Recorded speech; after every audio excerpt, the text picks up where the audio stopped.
চলো দেখি আজকে আবার কি কি রান্না করেছ। ঠিক আছে, দেখাচ্ছি। এই যে এই গরম গরম ভাত ধোয়া উঠছে, ঠিক আছে। আর এখানে আছে মুসুরির ডাল। আজকে আবার নিরামিষ, যেহেতু জামাই আছে, ও খায় না মাছ আরে, আজকে বৃহস্পতিবারে।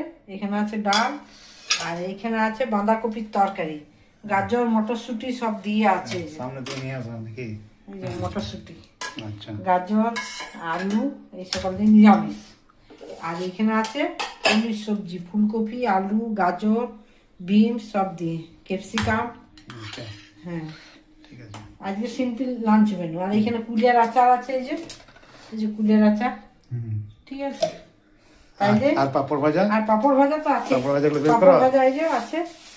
একজন খাচ্ছে, এই যে জামাইকে দিয়ে দিয়েছি, ডিউটি যাবে। আর এখানে লেবু আছে, 3 জন 3টি, লেবু তো থাকবেই, নিরামিষের দিনে লেবু নাহলে ভালো লাগে না, ঠিক আছে। তাহলে আমাদের এই তো হইলো আজকে লাঞ্চের মেনু। তোমাদের কেমন লাগলো একটু কমেন্ট করে জানাবে। আর ফেসবুক থেকে দেখলে ফলো করে দিবে, আর ইউটিউব থেকে দেখলে সাবস্ক্রাইব করে দিবে।